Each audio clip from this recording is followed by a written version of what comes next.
Hi, and welcome back to Plastic Models by Regular Dude and part 5 of the Jim and Brett buddy build of the Tamiya Greif.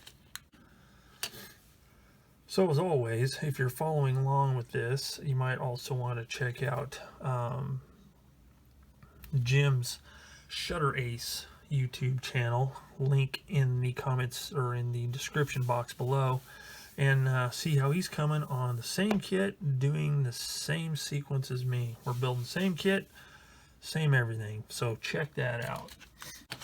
So last time we did step 7, 8, and 9, which was the engine, transmission, the firewall, and the driver's compartment, and then the engine, installed all that into the lower hull, so it looks like that. So the next part is steps 10 and 11. So the first part we're going to need is C22. So let's get C22.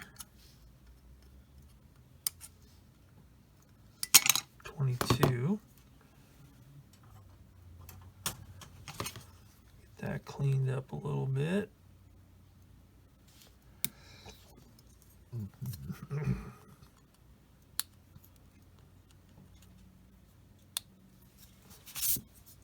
Thusly, do a quick run of the sanding stick on the side here. Make sure it's all nice and flat and smooth off camera there. Okay, that looks pretty good.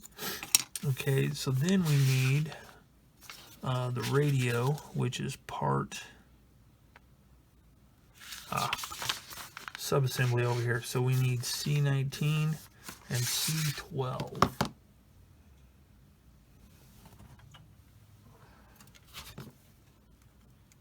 C12,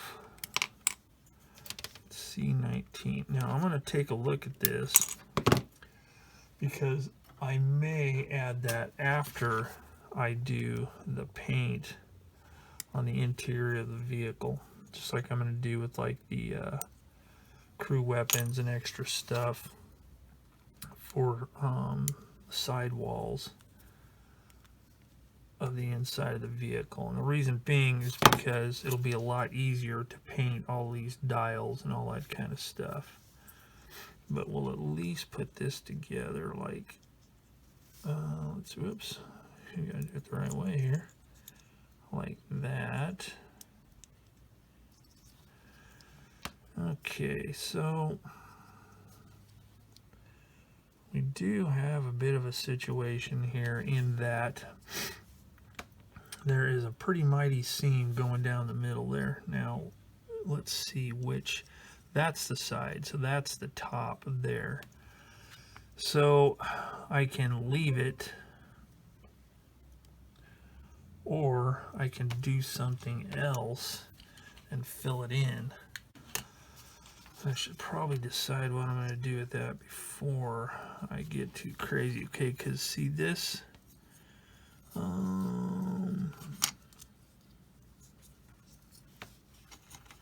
Looks like this goes here like this. So you are going to see,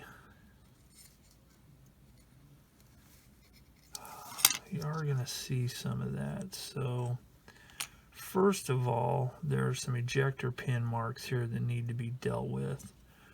There's one there and one there, and they are sitting proud of the actual part.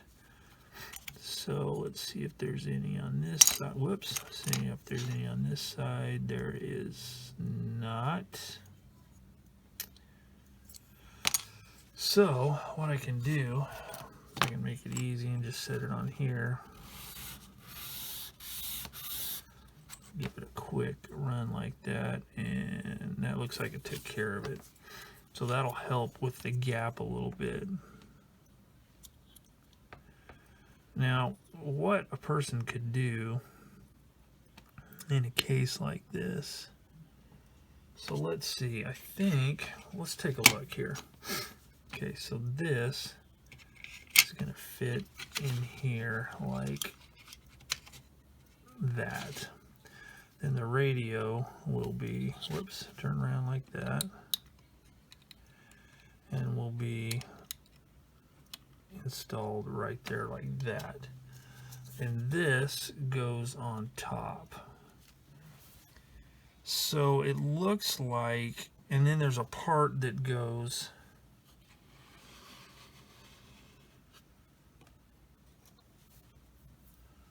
right here. So I need to determine exactly how much of this needs to be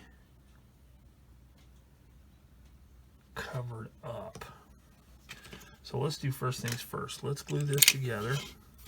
Let's take this, whoops, take that out of there, and let's get this glued together. Let's see. This part back here we're not going to see, so I'm not going to worry about that too much. This part here, however, is going to be seen. So the first thing I'm going to do is I'm going to take care of these mold seam lines right here. Now, this is going to be a quick little addendum. So sometimes there are aftermarket parts available like photo etch and stuff. Now, I like photo etch where it's appropriate. Sometimes photo etch just for photo etch sake, I don't care for. If it's not necessary, why bother with it? But here's a case where photo etch would be an enhancement. And here's what I mean. Because it looks like this is simulating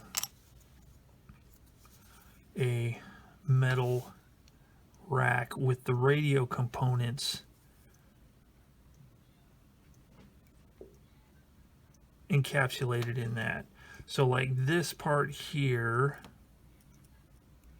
is the framework. This recessed part down here is supposed to be the radio on the inside. So that's where it would be cool. And somebody may make an aftermarket kit, but I'm doing this one out of the box, so, you know, that. There may be an aftermarket kit that does that. It gives you the radios by themselves, and then this framework made out of photo etch that you can bend to create this framework. And it would give you a scale thickness, and it would just look pretty cool. So that's a case where photo etch would be a good thing. However, I'm going to do my due diligence and just build it right out of the old handy dandy box here. So I want to get this part cleaned up first. Get these mold seams smoothed out a bit there.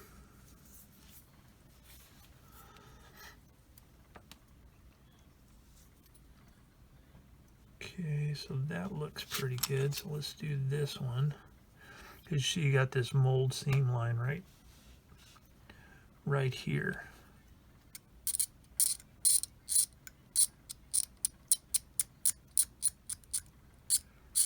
So I'm going to try and clean that off first. Okay, got the upper one done.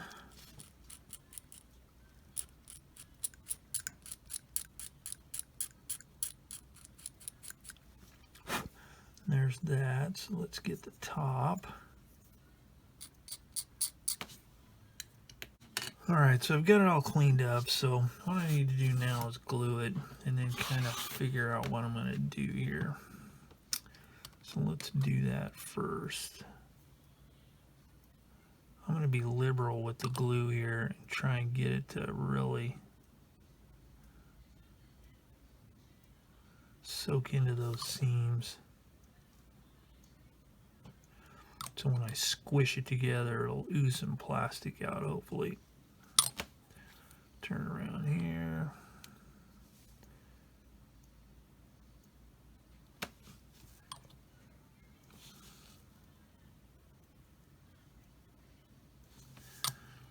All right. Oh yeah, that's cool. That lined it up good.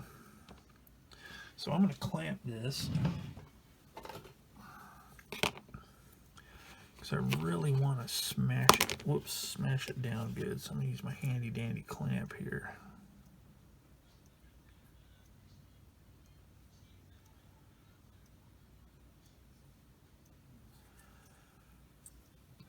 Like that.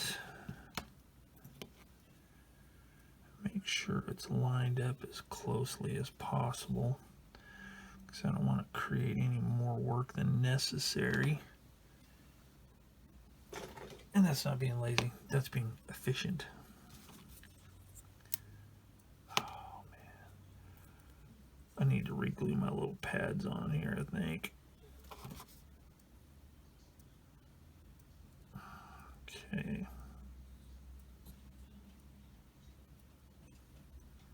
Alright, so we'll let that cure up a bit. And while that's drying, let's go ahead and cut off C10 and C25. C10, here's C25, seat. And C10, which is some kind of storage compartment. Maybe that's where they keep their lunch boxes or something.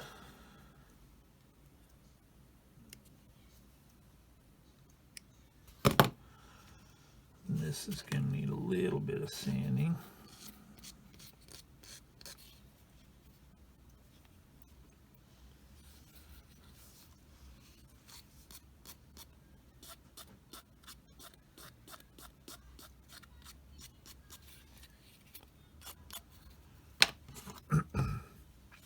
So this is going to be another one of those things I'll just paint in place, I think.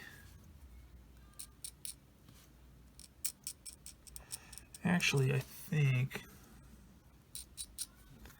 take a look where this is going to be situated. I may paint this one outside before I actually install it. Okay, this one goes on this little pedestal here. Whoa! Sorry, dropped that on the floor. Yeah, that one goes there like that. So that one I may paint outside. Let's set that aside, we'll see. This here goes right here, like that.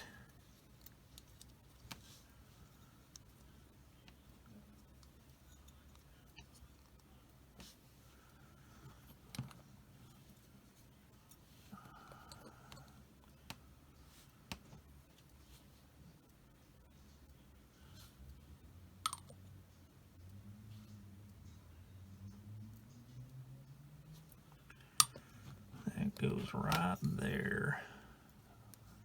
Yeah. Look at that nice fingerprint. That's what you got to be careful of. Thank goodness that's on the bottom, or there would be much wailing and gnashing of teeth.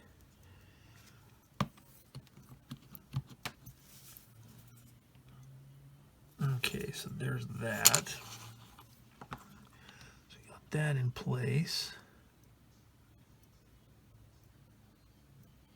So then we have a couple of parts here, C18, C6, that actually encase the radio. So let's cut those off and see how it's going to fit.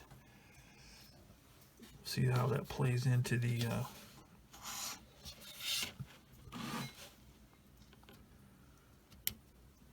plan here. Again, another instance where nice sharp cutters minimize, it doesn't eliminate entirely, but it minimizes the potential for breaking the plastic on these thin parts. Now, another thing that I like about Tamiya kits is their plastic is super consistent. you get one of these old kits, the plastic is going to be just about the same on a new kit, and it's all very consistent in its hardness, I guess you'd call it. It's just really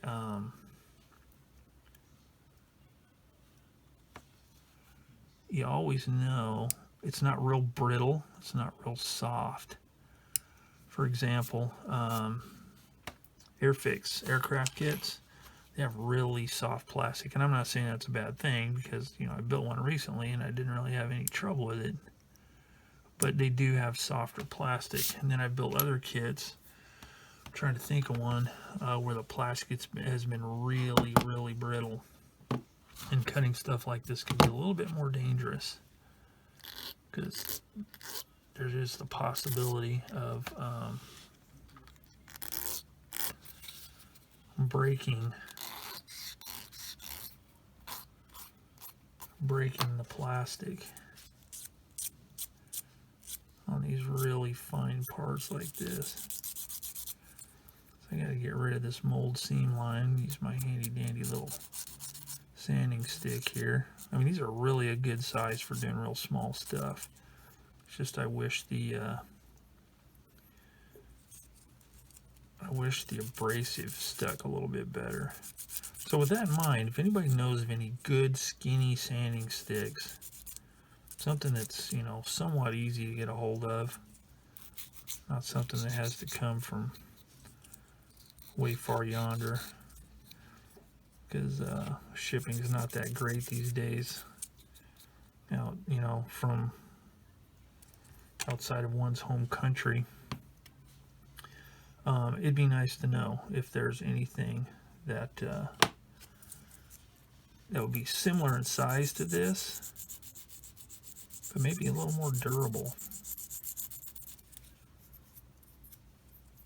It makes it really good for sanding areas where you have to get in between or next to other detail, like these little clamp looking things. Just put it in the comments section down below. I'd really be stoked if somebody could hit me to something like that.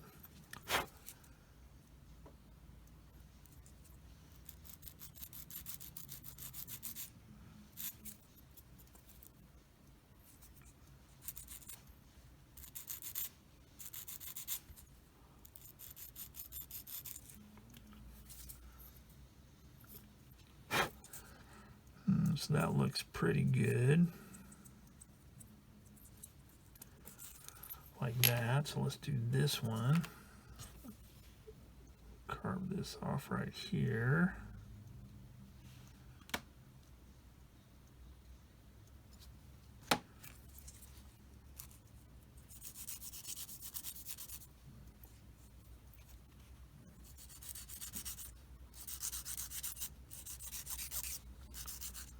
Notice I'm trying to use my fingers and thumb to add support on these parts as I sand them so they don't flex too much and overstress and break off or bend. It's one of those little things that if you don't think about it, you could potentially break apart.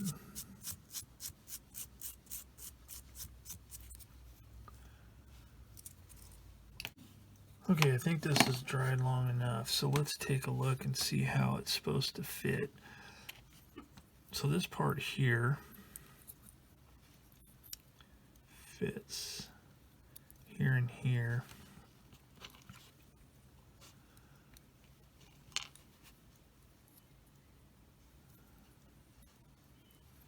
And this part here fits there. So, okay, so it doesn't cover the top in any way. So I am going to have to do something up here and over here. So I think, let's see, actually, let's go ahead and cut off parts C15 and C3. C3, 15.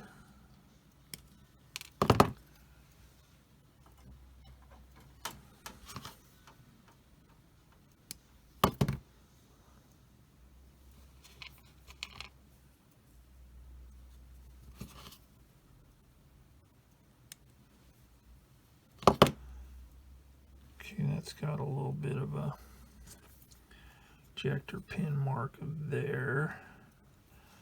So let's run that on the old sandpaper here, or sanding stick. Whoops. Some chunks on there. Kind of smooth that out. Okay, perfect. So this goes here. Now you got to be careful because this pin here is offset from this. So you want to make sure you get on the right direction. But before we do that, we need to clean up these seam lines. What's nice, it's more down in the recess part here, the bigger parts, than it is on these raised portions.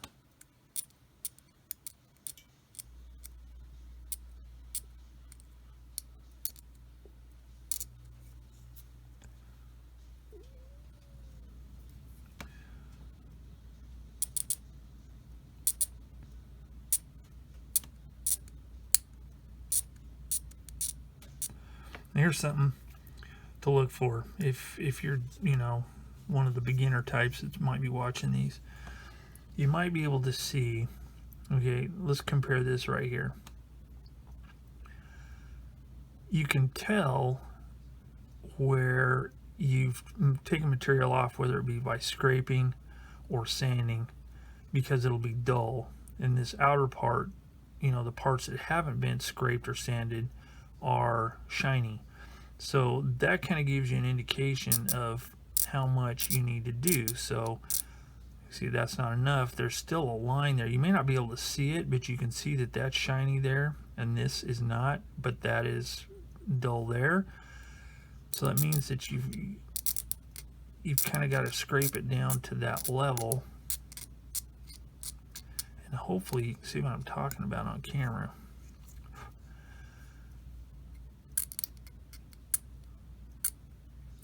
It's just a difference in sheen that tells you how far you've gotten.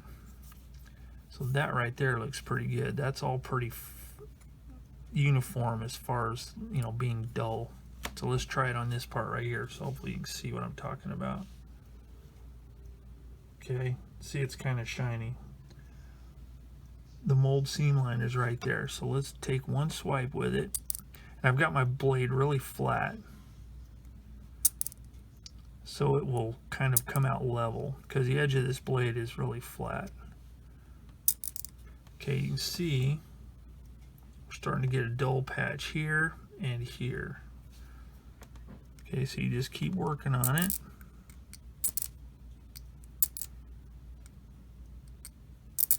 And I'm using this as an edge as where to start, that raised detail there.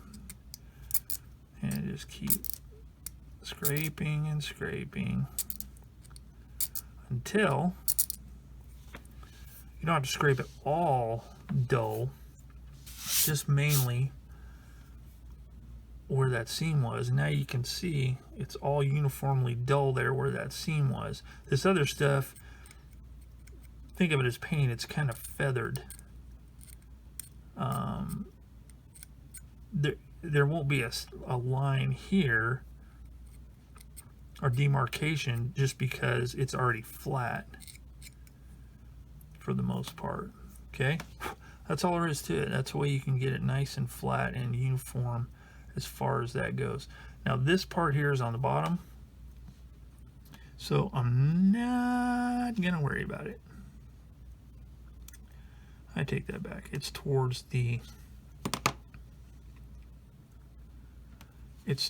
the side of the vehicle here. But you know what? I'm going to do it anyway just because. But for that, I'm going to use sandpaper because there's no detail around it I have to worry about. See, you can see what I'm talking about. This one, the seam line and these outside edges are higher than the center parts. So if you want to get it nice and uniform, just sand it till it's all dull. Or mostly anyway. Since it's in the back, I'm not going to worry about it too much. Now see, there's an ejector pin mark, but that's going to be somewhere where you can't see it. That's in the bottom.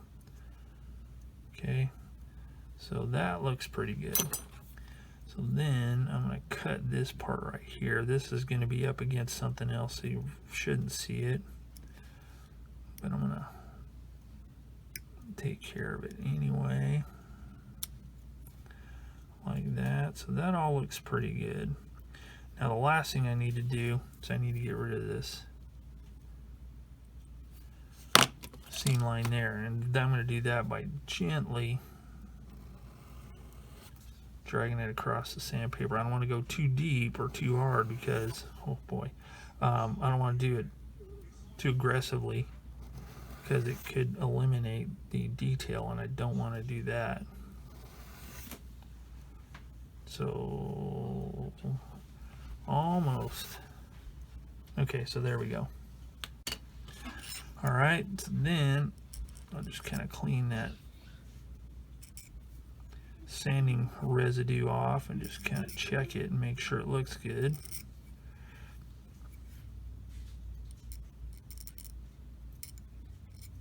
And there we go. That looks pretty good. Not totally perfect, but considering where it's going to be, that'll be just fine. So now I want to glue this part on top. So let's make sure we have the orientation correct. And then I think for this one I'm going to use this glue because I don't want to mess up any of the edge detail on that, and it's kind of fine. So I'm going to put my cement right there and there.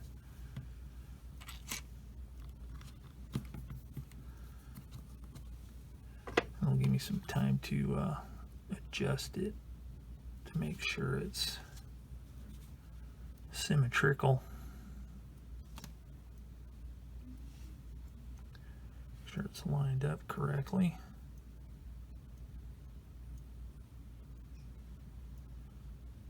That looks pretty good. Let's push it a little bit that way.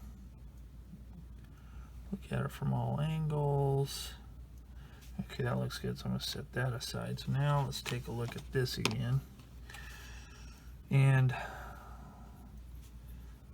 let me let that piece dry a little bit so we can compare it to how it fits on here. Alright, so let's see. This part right here fits there. So it covers up most of that seam and everything. So I could cheat and just mainly be concerned about this up here and this on the top. So let's take a look and see what I can do to actually clean that up. So I've got, yeah, that's really narrow, so that's going to be kind of hard to, I gotta figure out a way I can get some putty of some kind, probably sprue goo, which I'll talk about in a minute, down in there that's easy to level out, because I don't know if you can see in the cross section there, but it kind of dips in a little bit, so it's going to be not real easy. I suppose if I wanted to, I could trim all of that off and just make something like a replacement, but I don't want to do that because that might mess something up. All right, that is, you know what? That is of a width that I could use my sanding stick to get in there and sand that smooth. This part up here wouldn't be a problem, not really. Inside's the part that's going to be hard to get to, but I think I might be able to do that if I can find some of my putty here. I've got my Volate now. I'm not going to use that because that doesn't sand very good. So let's see. I've got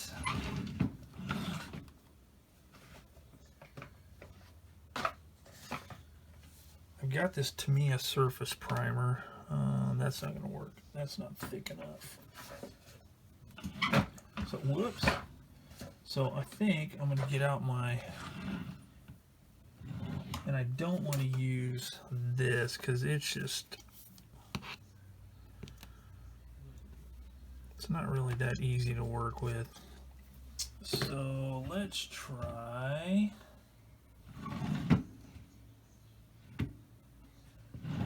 you know what, let's just get out the old sprue goo, shall we, and see what we can do with that. So for those of you who don't know what sprue goo is you just take little bits.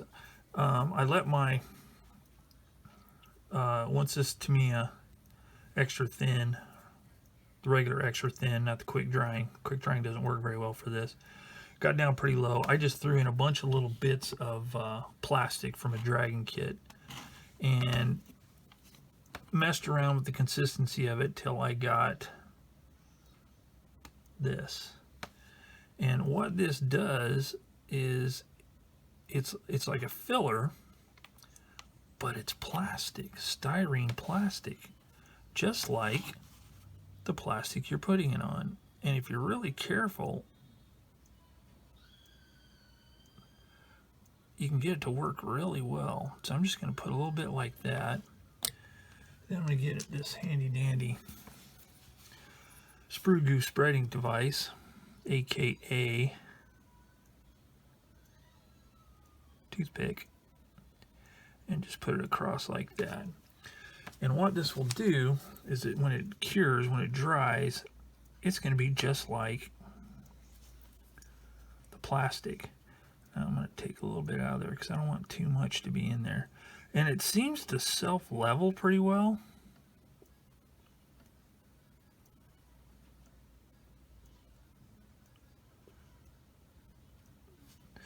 So let's do that. But you gotta let it cure pretty good, because if you don't, it can still be gooey. And you don't want that. So let's put a little bit there.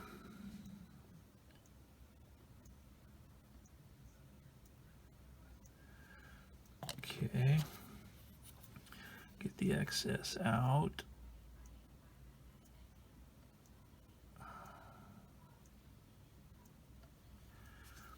Okay, so we got that. And then let's get a little bit more. You got to get it to the right consistency. If it's too thin, then it takes a lot more buildup. If it's too thick, then you get spider webs and all kinds of weirdness going on, and it can be a real pain.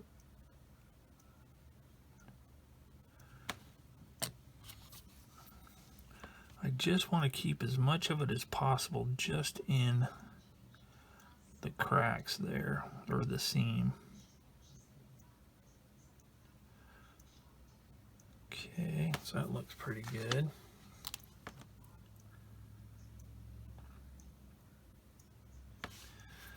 Let's do it here.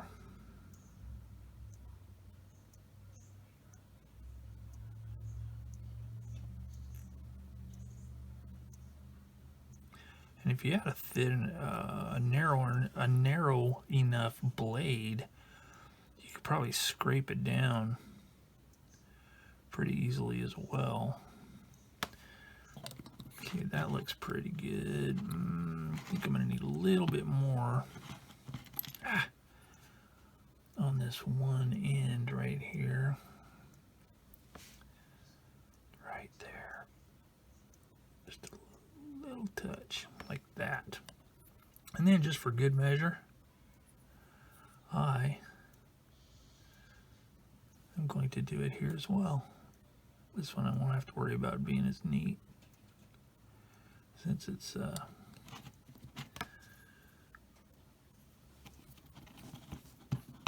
flat on that side. So we'll let that dry. Let's set that right there. Cap that baby up. So while that's curing up, I'm going to go ahead and cut all these small parts off and get those ready. I think I'll go ahead and glue in the steering column. Let's do that first. So let's get that stuff out of the way. Let's get the steering column out, which is B69.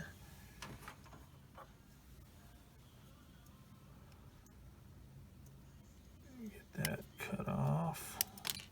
And let's get the steering wheel, because that'll be easy to paint on the end of the steering column. Let's clean that up first. Now on older Tamiya kits, this is where you run into a little more problem with mold seam lines, is when you get a round part like this.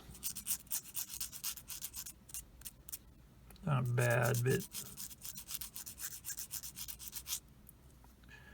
parts just don't line up quite as well as a modern kit would. But I've seen modern kits that are pretty bad too, so can't really bag on Tamiya too much.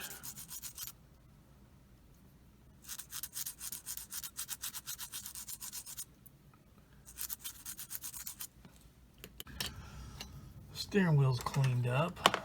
Now we need to work a little bit on the steering column.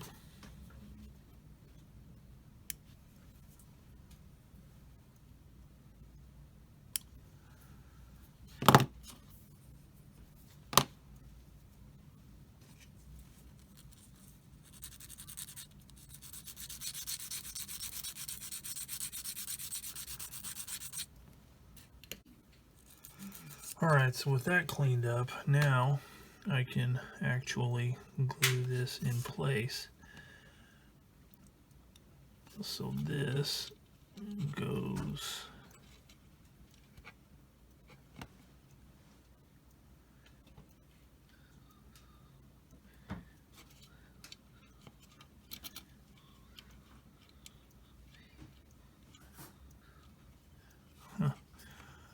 this goes there like that. And then, whoa, yeah, that part goes down there, that part goes there. Before I do that, I'm going to go ahead and glue the steering wheel on. Here's something that's always freaked me out about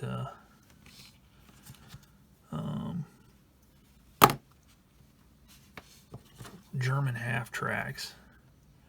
And I'll show you just as soon as I cut this little bit off right here.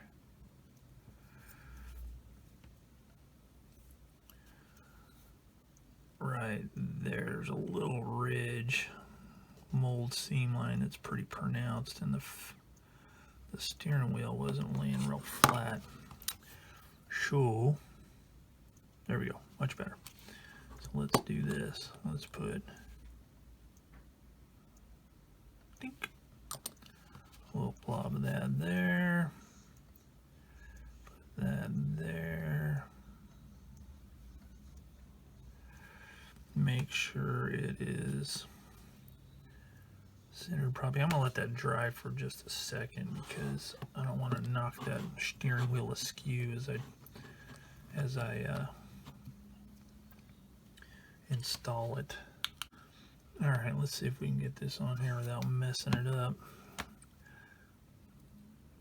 But as I was saying, this is always something that's really freaked me out about German half tracks. Is the steering wheel is like kind of hanging over you. Instead of being in front of you, it's like over top. Just really weird. Really strange.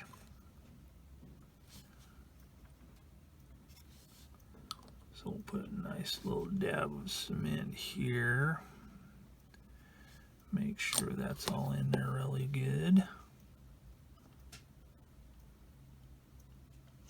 Ah! Let's try that again, shall we? Oh man, my finger's hanging up on this part on the bottom.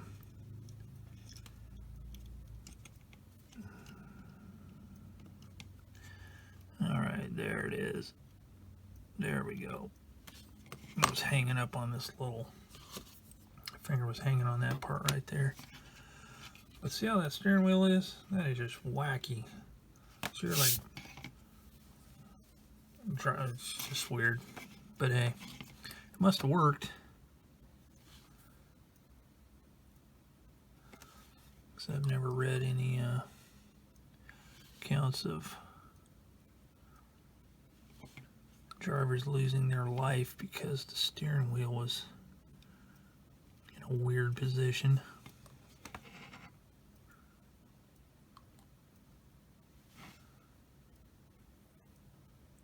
Okay, so there we go. Alright, so we'll let that set up because I'll be able to paint that okay with it installed. So let's go ahead and start cutting off some of these small parts. Okay, we have B39, which is a fire extinguisher. Now here's something that is interesting. B44.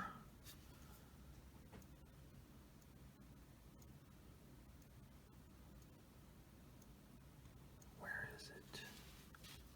Where is B44?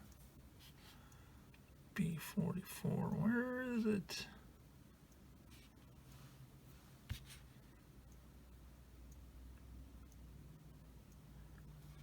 Oh, there it is.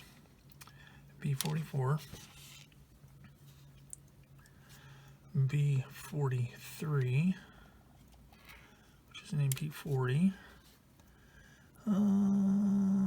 B45, gas mask canister thing.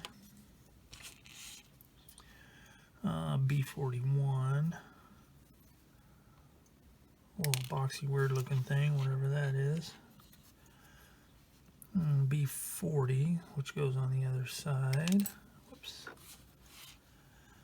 B42, which is MP40 ammo pouch. And let's see, I think that is all of those parts. So, as I was saying, the fire extinguisher, there's been much contention in the past as to what color is a fire extinguisher. They used to say red, but then it was like, no, they're actually the body color. And apparently that is kind of the notion nowadays, that it was the body color. So if it was on a later vehicle, it would be painted in the German yellow, aka Dunkelgelb. If it was on an earlier vehicle, it would be painted in the gray color. Now, since this vehicle is representing one that was painted gray originally, and then had the camouflage color applied in theater, Africa that is, North Africa, I'm going to paint it gray. And I'm going to drop it right on the floor. But fortunately, it's big enough that I was able to see it. Ha! So, that is that. So that's what I'm going to do. I'm going to paint it gray. It'll have some chipping and stuff like that on it. So I'm going to clean these parts up.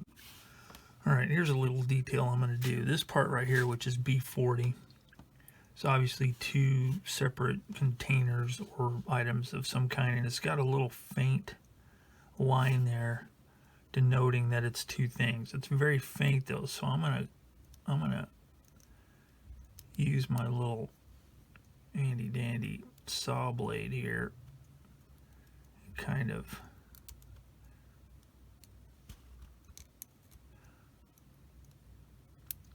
accentuate that joint between them, or that separation, a little bit,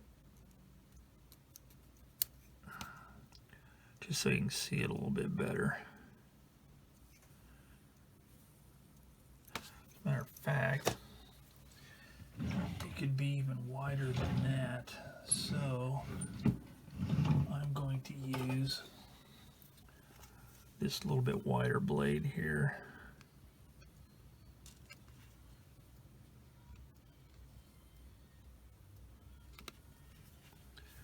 Man, it's kind of hard to, that's how faint that little seam is. There we go. Okay, so that'll just make it especially when I start doing some weathering on it, or like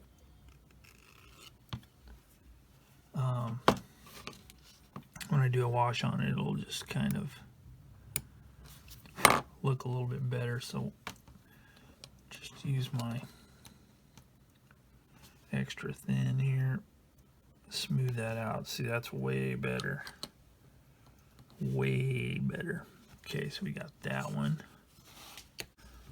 Alright, I don't know if you remember one of my earlier episodes, I was discussing molds on older kits. How instead of being perfectly round, sometimes they're a little offset like that, looking at the cross section. Well, here we have a perfect example. This is the gas mask canister right there. And as you can see, that is not really round now, is it? So I'm looking at my spares box and see if I have an extra one. Okay, while I'm looking through my spares box, I want to point out something real quick. This totally doesn't have much to do with anything, but as I mentioned early on, I believe, my brother built one of these, the Greif, long time ago, back in the good old late 80s. And this right here is a part that was left over from that. This is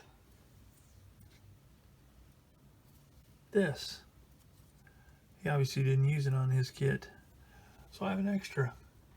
And this is pretty specific, I believe, to this kit, but this was left over from that. Worthless trivia for you. So here is my parts box for figures. So as you can see here, I've got quite a bit of stuff. And in here, I even have some DAK tropical helmets. But more importantly, I do have some gas mask canisters. So I'm going to use one of those. It won't have the strap detail on it, which I may try and add with some tape or something.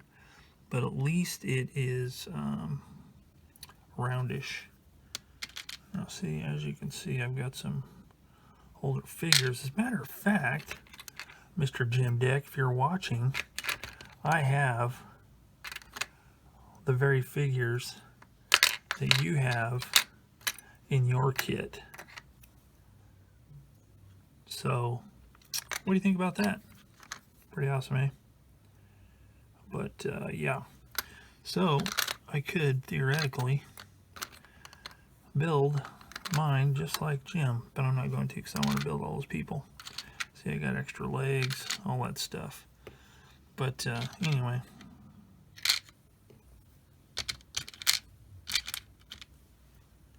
I do have the figures. So, anyway, got my gas mask container. Let's move on. So here's what I need to do. As you can see on this one here, there's a strap with a little buckle. So I think I may give that a shot.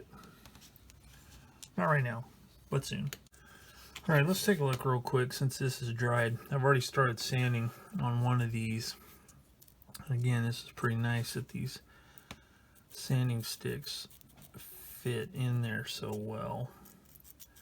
But it looks like it worked. I can't detect any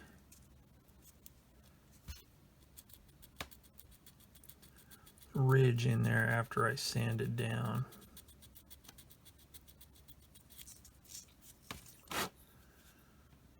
So it looks like,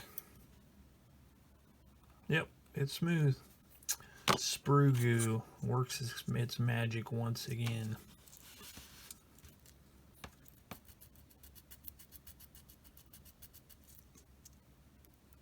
So you can see it's kind of humped up there. And this is sanding it down pretty well. Nice thing about these is when you use the tips like that, you can just cut them. These are my crummy cutters. Use them for cutting wire, anything I don't care about, anything that I wouldn't use my regular cutters on.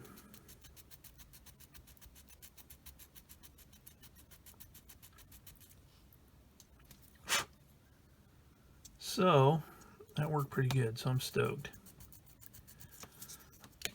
So I put some on this side even though I didn't need it, but you can see here that it acts just like plastic.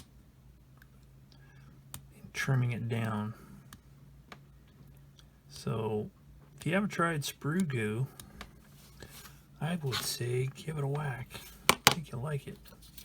So I got the seam sanded smooth there. I'm going to try and flatten this off a little bit, even just because you might see the top of this. Okay, so that looks pretty good. All right, that's pretty good there. So I need to glue this part here.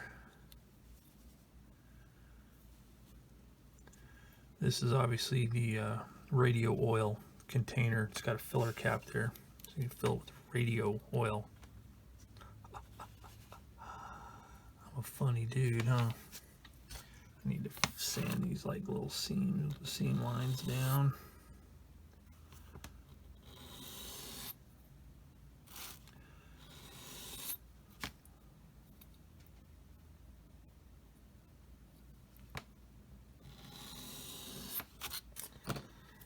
Okay, and better. Okay, so let's see with the old instrucciones here.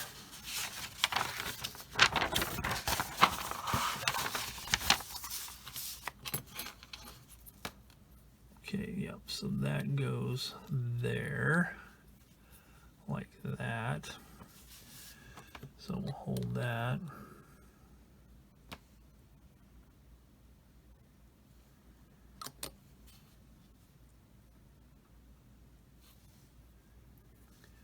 Make sure it's level-ish.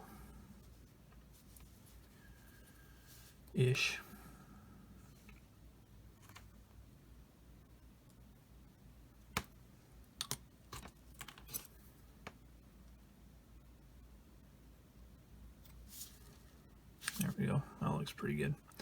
All right, so there's that. Okay, and then these parts again need to go on here.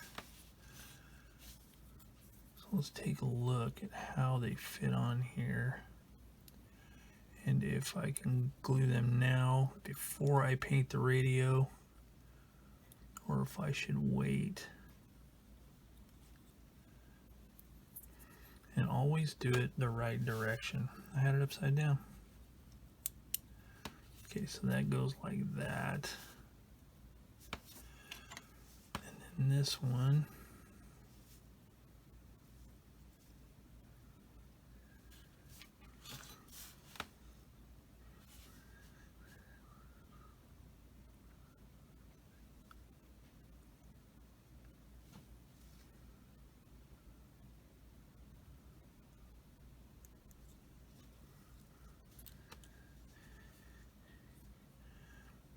That one's not going to glue in very well. This one will. This one will glue in place. This one won't because it's only got one locating pin. I'll go ahead and glue this on here because it'll just make it easier to paint.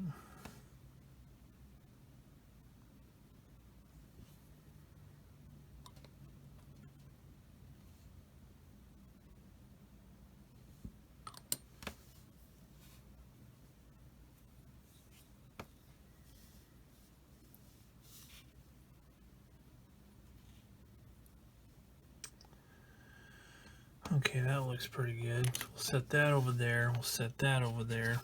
And then what else can we do here? Oh,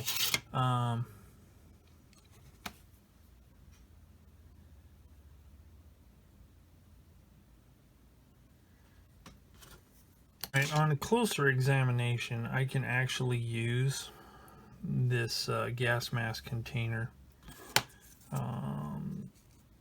because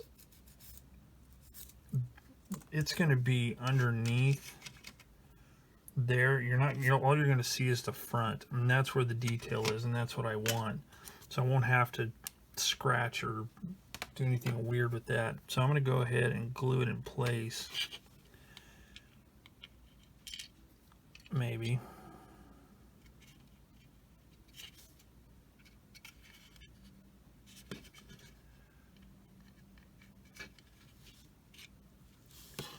And that will be fine,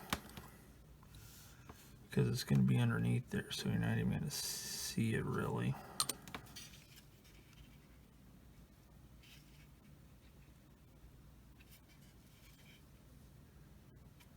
Okay, so there's that. And then this part here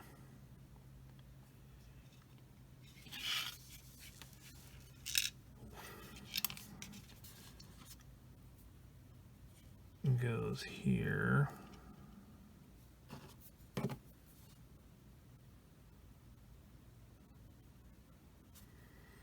Like that, and again, that is going to be under there like that. So you'll be able to see it, but it'll be easy to paint where it is. So I can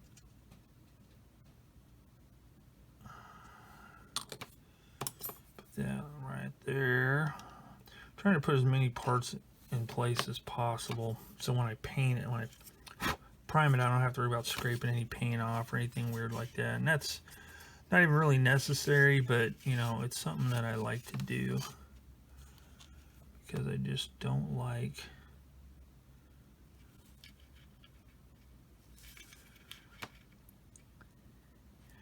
this. Whatever this is goes there. Again, I'll be able to paint that just fine. And the fire extinguisher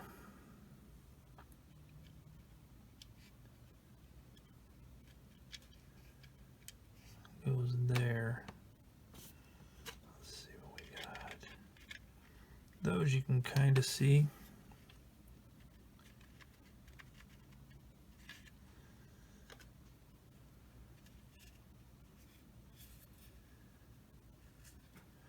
But again, I'll be able to paint that stuff in place. So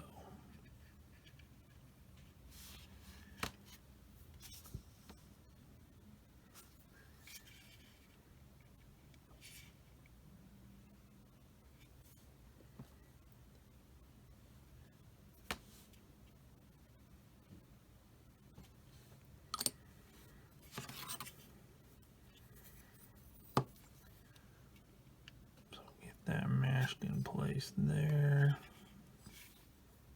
Oh, stellar. All right, and then we'll put the fire extinguisher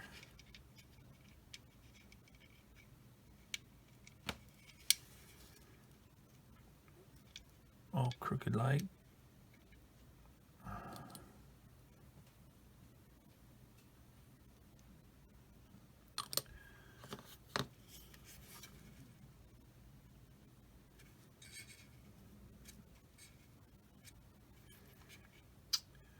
Like that right there. All right, so that is everything on step number 11. So, no, I'm sorry, in the first part of step 11. So when you spin this around like this, see what we got going on this side. So let's see, we've got this MP40. Goes right there.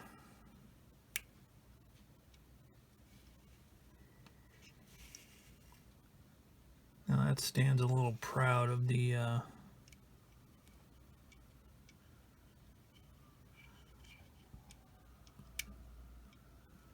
hull side there. So I'll be able to paint that in place. So let's do this. Let's put some cement there and there.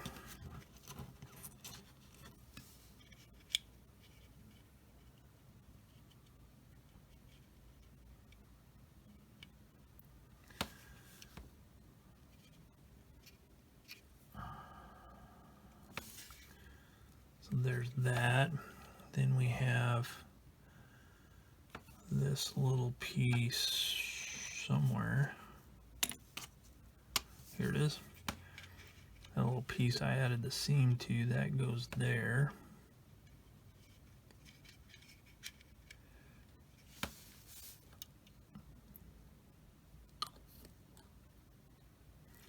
So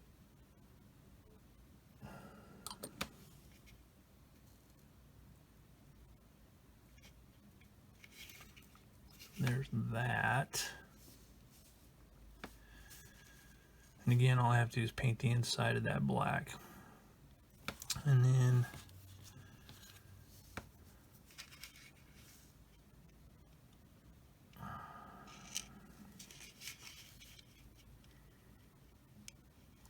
the MP40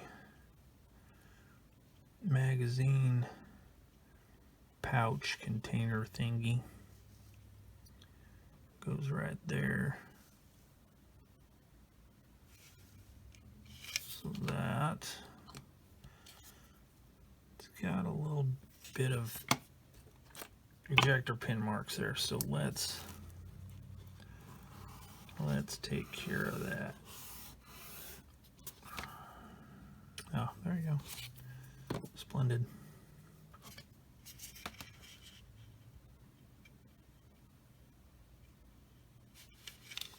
Okay, so let's throw a little bit of this on here.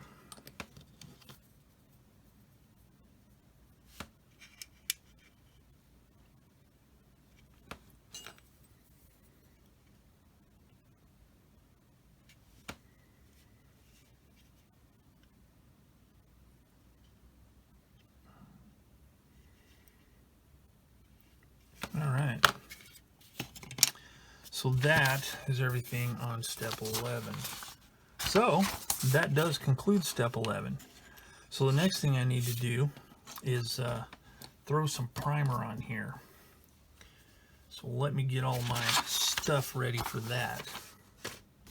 Actually, before I do that, I need to glue this in. I just set it in place there and thought, you know what, I better glue it in. So let's see. So these things here, these little half moon looking things, fit up against there. So what I'm going to do, using this cement here,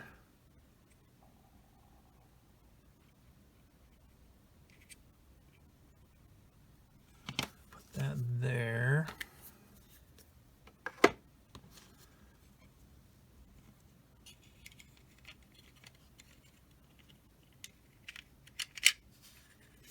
Okay, push that up against that, and then I'll use this to glue the back, like that.